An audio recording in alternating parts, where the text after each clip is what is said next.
राधे राधे। आज मैं तुमको वट अमावस्या के बारे में कथा सुनाती हूँ। वट अमावस्या की कथा सुनाती हूँ। बोलो गजानंद स्वामी की जय। विघ्नेश्वराय वरदाय सुरप्रियाय लंबोदराय सकलाय जगद्धिताय नागाननाय श्रुति अग्नि विभूषिताय गौरीसुताय गणनाथ नमो नमस्ते। कथा प्रारंभ। एक समय की बात है, भद्रनगर में अश्वपति नाम के राजा रहते थे। उनके कोई संतान नहीं थी। उन्होंने ब्राह्मणों को बुलाया और उपाय पूछा है, ब्राह्मणों ऐसी कोई उपाय है जिससे मैं संतति को प्राप्त कर सकूं। मेरे कोई संतान नहीं है। तब ब्राह्मणों ने कहा, हे राजन, आप पुत्रेष्टि यज्ञ करवाइए जिससे आपको संतान सुख मिलेगा। तब उन्होंने कहा, जब यज्ञ हुआ तो यज्ञ में कहा उन्होंने कि हमें पुत्र नहीं, हमें पुत्री चाहिए। तब ब्राह्मण कहने लगे, राजन, सब कोई तो पुत्र की कामना करता है कि हमारा वंश आगे बढ़े, और आप पुत्री की कह रहे हो। कहने लगे, हमें पुत्री चाहिए और ऐसी कन्या सुंदर हो, सुशील हो, गुणवती हो, रूपवती हो और न भूतो न भविष्यति, उसके समान कोई भी अन्यथा कन्या नहीं होना चाहिए संसार। उन्होंने कहा, तथास्तु। उन्होंने संकल्प दिलवाया। कुछ समय पश्चात राजा अश्वपति की यहाँ कन्या हुई। कन्या का नाम उन्होंने सावित्री रखा। सावित्री रूपवती, गुणवती, शीलवती और सर्वगुण संपन्न सुलक्षणा कन्या थी और वीरांगना भी थी। जब धीरे धीरे सावित्री बड़ी हुई तो उन्होंने कहा कि अब बड़ी हो गई। उन्होंने कहा विवाह योग्य हो गई। तब उन्होंने कन्या से कहा, पुत्री, राजन ने कहा, पुत्री सावित्री, अब तुम विवाह कर लेना चाहिए तुम्हें, तुम ही अपना वर चुन सकती हो, जाइए। तब सावित्री ने एक घोड़ा तैयार किया और उस पर बैठकर सावित्री देश देशाटन में घूमने निकल गई पति की तलाश में। दूर जाकर उन्हें एक धूम्रसेन नाम का राजा था, जिसका राजपाट खो गया था, वह घूम रहा था और उनका एक पुत्र था सत्यवान अत्यंत सुंदर, रूपवान, गुणवान, शीलवान और धर्मात्मा राजा था। तब उन्होंने सावित्री ने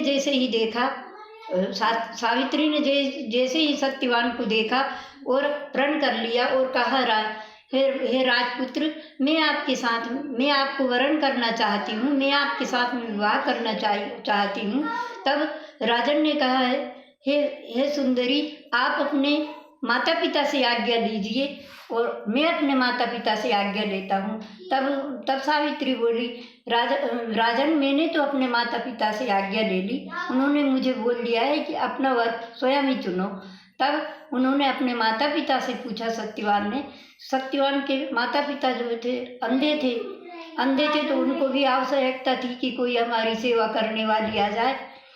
तो उन्होंने कह दिया, ठीक है पुत्र, कर लीजिए विवाह। अब सावित्री घर पहुंची, उसके पहले नारद जी उसके माता पिता के पास पहुंच गए और कहने लगे, आपकी कन्या जिस वर को चुन के आई है वह बहुत अल्पायु, सुंदर है, गुणवान है, सुशील है, सुंदर है, धर्मात्मा है, लेकिन अल्पायु है।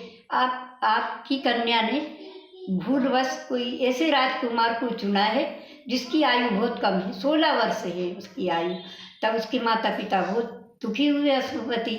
और जब सावित्री घर लौटी तब उन्होंने सावित्री से कहा, पुत्री, ये तुमने ठीक नहीं किया, तुमने ऐसा वर चुना जिसकी अल्पायु है और बहुत शीघ्र वो मृत्यु को प्राप्त हो जाएगा। बेटी, तुम्हारा जीवन कष्टमय होगा।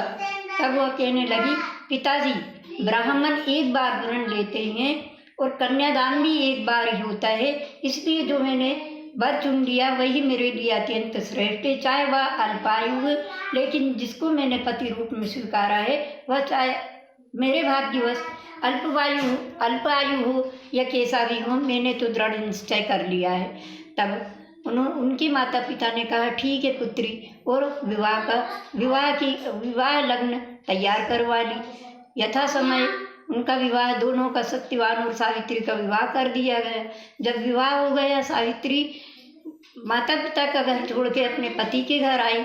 वह अपने बूढ़े सास ससुर की बहुत सेवा करने लगी, क्योंकि वे अंधे थे, उनको ज़रूरत थी। वो पति का भी ध्यान रखती थी। सावित्री गुणवान तो थी ही, लेकिन वह भक्तिव्रता भी थी, भक्ति भी करती थी। भगवान की पूजन पाठ अनुष्ठान सब बहुत अच्छे प्रकार से करती थी। इसलिए अब धीरे धीरे जैसे ही उसको आयु का मालूम चला, सावित्री को, कि जैसे जैसे उनकी आयु का समय बीतता गया, तो जैसे जैसे समय पास आया सत्यवान का, सावित्री को पता था कि ये अल्पायु है, और 16 वर्ष की आयु है। तब 16 वर्ष पूर्ण होने में थोड़ा ही समय बचा। तब सावित्री ने कहा कि पतिदेव जहाँ भी सत्यवान जाते, सावित्री उनके पीछे पीछे जाती थी। तब एक दिन अचानक सत्यवान कहने लगे कि सावित्री, मैं लकड़ी लेने के लिए जंगल जा रहा हूँ, तुम माता पिता का ध्यान रखना। तब सावित्री बोली, पतिदेव मैं भी आपके साथ में चलूँगी, क्योंकि सावित्री को संशय था, भय था कि ऐसा ना हो कि पति मृत्यु को प्राप्त हो जाए, तो मेरा यह व्रत और अनुष्ठान सब कुछ बेकार है। यह सोचकर वह अपने पति के साथ में चली गई। जंगल में सत्यवान पेड़ पे चढ़कर लकड़ी काटने लगा, और सावित्री नीचे खड़ी लकड़ियाँ बीन रही थी। उतने में ही थोड़े ऊपर से सर्प आया और सत्यवान को उन्होंने सता दिया, दंश लगा दिया, तब सत्यवान को सिर दर्द हुआ अचानक, और सत्यवान नीचे उतर गया और आकर पेड़ के नीचे लेट गया। सावित्री से कहने लगा, सावित्री मुझे सिर दर्द हो रहा है, चक्कर आ रहे हैं, तुम मेरे लिए जल लेकर आओ, मुझे बहुत प्यास लगी है। तब सावित्री